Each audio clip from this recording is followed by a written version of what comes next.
Kaeri Tedla, esta noche nos presenta una conversación con el doctor Gadi Savicki, que es el presidente de la Asociación Mexicana de Medicina Cannabinoide, y nos van a hablar de un tema que creo que es muy sencillo, pero es muy básico para entrarle al tema canábico en serio y sobre todo de la industrialización del mismo. ¿Qué es el THC y qué es el CBD? ¿Qué onda con estos componentes canábicos? ¿Cuál es la diferencia entre ellos y para qué funcionan? Bueno, pues esto le presentamos el día de hoy en nuestro martes de Mesa Canábica. ¿De qué habla usted los martes?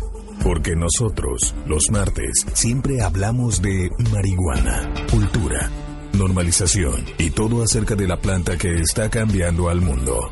Usted escucha nuestro Martes Canábico en WFM. Así es, mi querido Alex, muy buenas noches al público de WFM a través de W Radio, en esta mesa canábica de los martes que ya se está volviendo una tradición, afortunadamente, Ale, y ya lo sabes, siempre con la perspectiva y con la misión de traer contenidos y de traer temas importantes que acompañen este proceso educativo que tiene que ver con la legitimación, con la regulación, con la consideración de la cannabis, no solamente como una sustancia y un elemento de consumo y salud pública, sino con un estilo de vida.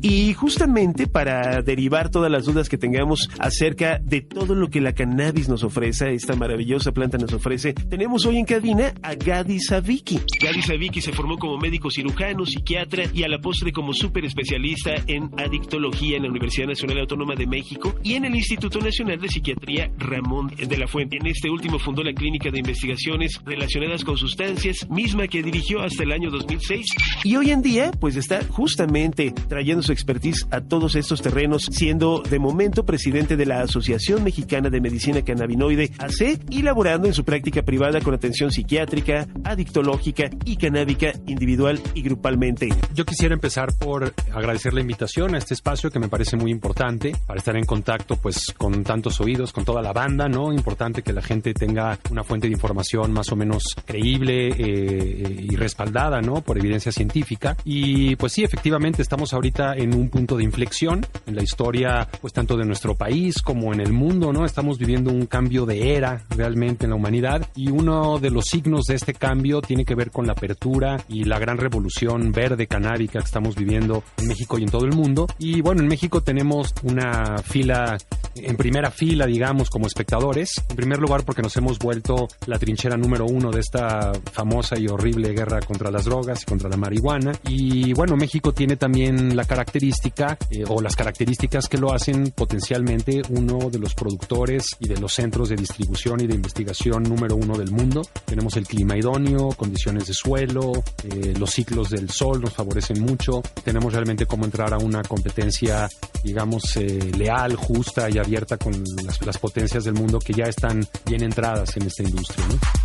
Sabemos que lo que se consume en términos generales en la parte lúdica al fumar marihuana es la flor de la planta hembra de cannabis, ¿no? Uh-huh. Mientras que alrededor de la flor de la planta hembra, que tiene el THC, el tetrahidrocannabinol, que tiene los cannabinoides, y ya nos dirás tú qué otros tantos elementos, también está la importante industria del cáñamo, donde su utilización en la construcción, en el asunto de los textiles, pues también es una industria de millones de dólares. Pero creo que todavía no queda muy claro para la mayor parte del público de qué hablamos cuando decimos CBD, cuando decimos THC y cuando hablamos de estas aplicaciones terapéuticas y lúdicas de la marihuana. Platícanos un poquito al respecto, Gadi. Claro. Tienes mucha razón. La marihuana es un poco como el puerco, que se come todo, ¿no? Cada parte. Sí. Y en ese sentido, sí, la marihuana es una planta muy versátil, tiene muchos usos. Mira, llegando al área específicamente de lo que tiene que ver de los componentes bioactivos que contiene la planta, que si lo revisas una vez a la semana se van añadiendo un par, ¿no? Cada vez que lo buscas. Una de las cosas muy importantes que ha sucedido durante las últimas 2 décadas es que aprendimos a separar los componentes distintos de la planta, que hasta donde yo revisé última vez íbamos en 421. Se llaman fitocannabinoides, la gran mayoría de ellos, y hay otra gran gama de elementos, de compuestos aromáticos, de terpenos, flavonoides, lemonoides, que también tienen cierta actividad biológica, y que para hacer más complejo el asunto, sabemos de que no es necesariamente que el CBD o el THC produzcan un efecto, sino que habitualmente es la combinación de estas moléculas a lo que le llamamos efecto séquito o efecto entourage, en donde todos ellos, como los pernos de una cerradura, tienen que ser movidos para que puedan tener un efecto farmacológico. Quisiera también, sin el afán de corregirte, de comentarte que no es una buena forma de describir al uso no médico de la cannabis como uso lúdico, como uso recreativo. Me encanta. Porque esto implica que la gente está jugando con la marihuana, ¿no? Echando relajo y así. Bien. Y esto podrá ser cierto en algunos casos, pero hay muchas otras personas que usan la marihuana para inspirarse, para hacer yoga, para tener relaciones sexuales, para leer. Y estos no son usos lúdicos, son usos adultos. Recreativo también sería... Tampoco me gusta, Bien. porque insisto, tiene que ver con una cuestión nada más de Me pasar el encanta. rato. Es un punto muy importante. Y si le llamamos uso adulto, porque estamos en contra de que los niños y los adolescentes consuman esta planta, estamos hablando del uso de una persona responsable que en la privacidad de su hogar, a sabiendas de lo que está haciendo, ejerce el derecho de administrarse esta sustancia como un adulto responsable.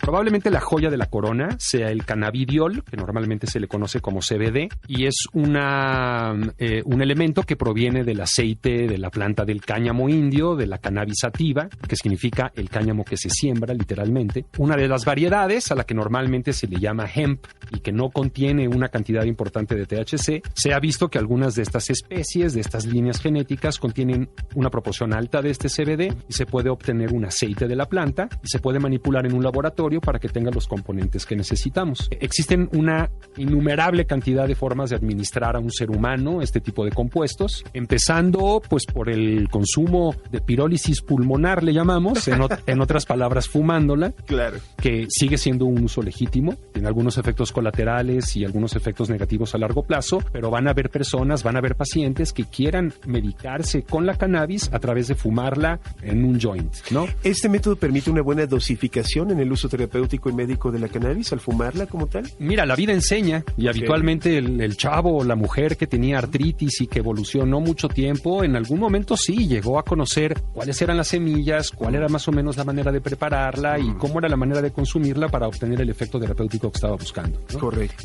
Habiendo dicho esto, una vez más, la planta, que por cierto es una de las especies más antiguas de vegetales que hay en la humanidad, en la historia de las plantas en general, pues. ¿Qué tenemos? ¿5,000 años conviviendo con la cannabis? Yo diría, o sea, como seres humanos sí, pero si tú ves desde el punto de vista filogenético a la planta, es mucho, mucho, mucho más antigua, Correcto. ¿no? Pues sí, lo que hemos logrado el día de hoy es entender la genética de los humanos, con las enfermedades que padecemos y con la genética de la planta. Entonces, de esta manera, el día de hoy tenemos supositorios, vaporizadores, cremas, gotas sublinguales, tabletas orales, parches transdérmicos, gotas oftálmicas dentro de poco tiempo. Y todas estas son vías muy adecuadas para introducir al organismo del ser humano estos medicamentos que, bueno, no solo están cambiando a la psiquiatría, que es mi área de especialidad, sino a la medicina en general, ¿no? Nos están abriendo una nueva puerta hacia un camino que no sabíamos que existía. Yo con frecuencia comparo lo que estamos viviendo ahorita con lo que pasó cuando los médicos descubrimos los rayos X o la penicilina, ¿no? Cuéntame un poco, Gadi, desde la perspectiva de un psiquiatra, un médico, un especialista en adictología y evidentemente también platícanos un poquito de lo que hace la Asociación Mexicana de Medicina Cannabinoide. ¿Cómo se aplica, cómo se receta, cómo se diagnostican cierto tipo de cosas en los que la cannabis o sus derivados puedan ser útiles para un paciente? Mira, ahorita una de las cosas por las que en México tenemos una urgencia realmente impostergable, ¿no? Para tener una regulación clara, simple, aplicable, tiene que ver con que hay un gran número de personas que están automedicando, hay un gran número de grupos de chavos, ¿no? Que están enseñándoles a las mamás de hijos con epilepsia a cultivar marihuana en la azotea y a obtener extractos rudimentarios para aplicárselos. Esto no es lo más deseable, definitivamente. Y siempre con el riesgo de que sigue siendo ilegal, ¿no? Sigue siendo ilegal y esto es un problema importante porque ahorita está muy de moda hablar de la regulación y la legalización, pero hoy por hoy, mientras tú y yo estamos platicando muy a gusto en este estudio con tantos LPs que me llaman la atención, Claro. hay un montón de chavos perseguidos y en el apando y siendo extorsionados por traer cantidades mínimas de marihuana y esto es inaceptable, ¿no?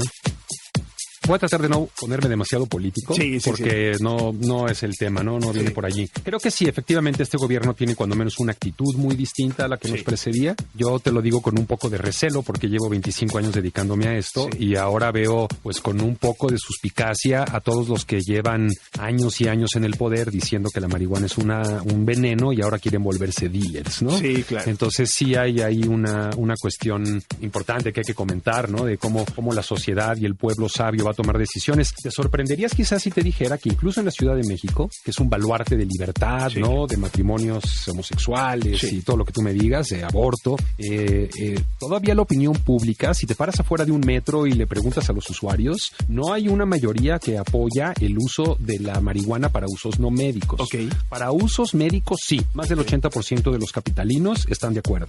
Uno de los objetivos más importantes que tenemos dentro de la Asociación Mexicana de Medicina Cannabinoide, la cual ahorita tengo el honor de presidir, es precisamente hacer esta labor tan importante de difusión y específicamente en el gremio médico, que tradicionalmente somos un gremio tradicional, escéptico, cooptado por la industria farmacéutica, y ha sido un trabajo, pues sí, de picar piedra, ¿no? Y de ir demostrando a través de los hechos, a través del método científico infalible, cómo este medicamento no es una marihuanada y cómo tiene realmente estas capacidades médicas extraordinarias. Por supuesto que todavía van a haber personajes antagónicos a ello. Algunos de las fuerzas del orden, algunos de las partes más conservadoras, religiosas de la sociedad, algunos que tengan algún otro tipo de interés obscuro dentro del hecho de que se mantenga la prohibición. Pero la verdad de las cosas es que el día de hoy yo los veo pues casi como a Hitler en su búnker, ¿no? Ya con los soviéticos arriba y amenazando que van a ver,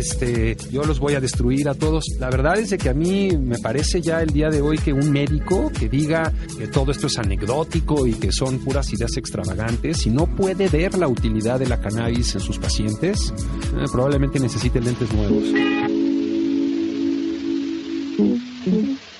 Perfecto. Muy bien, amigos, pues ya se darán cuenta, mi querido Alex y público de WFM, que no será la primera vez que tengamos a Gadi Zavicki conversando con nosotros, porque además de que es una tremendamente agradable conversación, valga la estupidez que acabo de decir, pero es una muy grata conversación, pues el hombre sabe de lo que habla. Para conocer más de la Asociación Mexicana de Medicina Cannabinoide o poderte contactar, mi querido Gadi Zavicki, ¿cómo podemos hacerlo? Una de ellas es www.medicinacannabinoide.com.mx.